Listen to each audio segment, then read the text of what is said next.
नमस्कार मंडळी, श्री गुरुदेव दत्त. मी श्रुती. आज तुमचं स्वागत करते माझ्या आणखीन एका नवीन ब्लॉगमध्ये.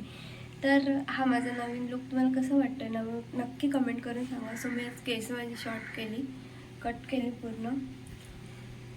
एवढी लांब होती पण खूप जास्त खराब झाली होती, त्याच्यामुळे मी कट करून टाकली. ठीक आहे, कसं दिसतं हा नवीन लुक कमेंट करून नक्की सांगा. तर आत्ता मी चालली आहे केळंबा देवीला. आमच्या इथे एक प्रसिद्ध देवस्थान आहे केळंबा देवीचं. सो मी तिथे चालली आहे. तर माझ्यासोबत मी तुम्हाला पण तिथलं दर्शन करवणार आहे आणि दाखवणार आहे सगळा परिसर. आणि आमच्या इथून जायला किती वेळ लागतो, कुठून जायचं हे सुद्धा मी तुम्हाला सांगेन. तर व्हिडिओ शेवटपर्यंत नक्की बघा आणि व्हिडिओला लाईक करायला, चॅनलला सबस्क्राईब करायला विसरू नका.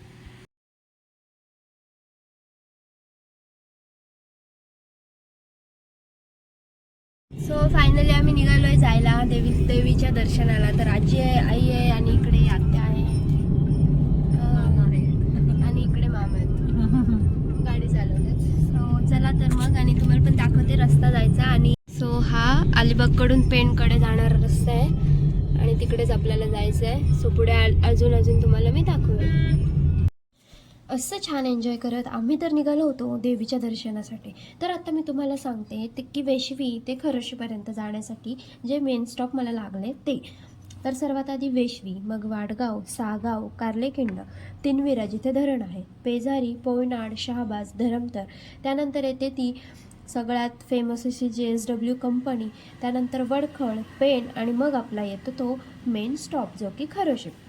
खूप छान रस्ता आहे जाण्यासाठी. 2 तास लागले आम्हाला, कारण की खूप जास्त ट्रॅफिक होती. संडेला आम्ही गेलो होतो त्याच्यामुळे जास्त ट्रॅफिक मिळाली. तर हे जे तुम्हाला आता दिसतं आहे ते आहे मिठागरे, जिथे मीठ तयार केलं जातं. खूप छान असं अलिबागचं सौंदर्य आहे म्हणून मला ते तुम्हाला दाखवावं वाटलं. तर इथे मीठ तयार केलं जातं. त्यानंतर आम्ही आमच्या पुढच्या प्रवासाला निघालो. तर पुढे आता आम्ही काय केलं तिकडे जाऊन हे मी तुम्हाला दाखवते. व्हिडिओ मंडळी, आम्ही फायनली केळंबा देवीच्या पायथ्याशी, मंदिराच्या पायथ्याशी पोहोचलो आहे. हा प्रवेशद्वार आणि इथून वरती आता थोडंसं चालत जायचं आहे. तर आम्ही आता जाणार आहोत, तुम्हाला पण घेऊन जातो. चला तर मग. सो फायनली पायऱ्या लागलेल्या आहेत आम्हाला. आता हळूहळू चढत जातो, जास्त नाही आहेत, थोड्याच पायऱ्या. सो इथून आपल्याला वरती जायचं आहे.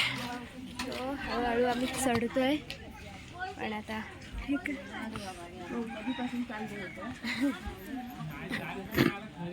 थोडंसंच आहे चढायला, पायऱ्या जास्त नाही. पण उभ्या असल्यामुळे दम लागतोय. ठीक आहे, 10 मिनिटाचाच रस्ता आहे, जाऊया. इकडे आजी पण आहे, हळूहळू चढत आहे. पायऱ्या बघा अशा खूप आहेत, एकदम पण नाही उंच, पण थोड्याशा आहेत. आणि इकडे सगळं जंगल, एक दोन घरं आहेत आणि खाली पूर्ण गाव आहे, खरोशी गाव. तर मंडळी, मी आता तुम्हाला थोडक्यात देवी आईची आख्यायिका सांगणार आहे. देवी आईचं मंदिर इथे कसं झालं आणि इथे ती प्रकट कशी झाली हे मी तुम्हाला थोडक्यात सांगते. तर खरोशी या गावाच्या सरहद्दीला लागूनच हे घनदाट जंगल आहे. एके दिवशी गावातील एक गृहस्थ सदर ठिकाणी म्हणजेच त्या जंगलात शुभ कार्यासाठी केळीची पाने आणावयास गेला होता. त्याने पाने तोडण्याऐवजी संपूर्ण केळीचे झाडच तोडण्यास सुरुवात केली. एवढ्यात त्या झाडातून रक्तप्रवाह होऊ लागला. त्या ठिकाणी एक पाषाण होते. केळीतून निघणाऱ्या त्या रक्तामुळे त्या पाषाणाचा आकार वाढला. हा प्रकार पाहून तो गृहस्थ घाबरला व त्याने सदर माहिती गावकऱ्यांना सांगितली. ते दृश्य पाहून गावकरीही आश्चर्यचकित झाले. त्यांनी हा सारा प्रकार निष्णात ज्योतिषांना सांगितला. ज्योतिषांनी सांगितले की त्या ठिकाणी पवित्र आदिशक्तीचे स्थान आहे.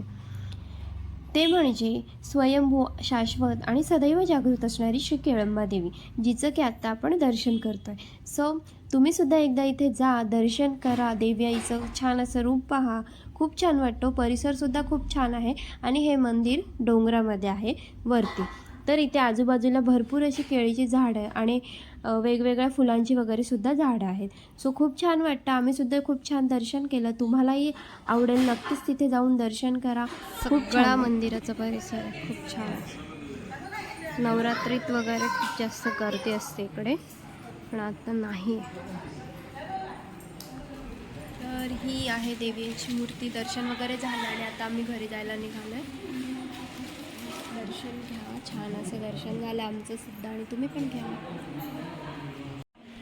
तर ही इथे अशी देवी आईची आख्यायिका सांगितली आहे.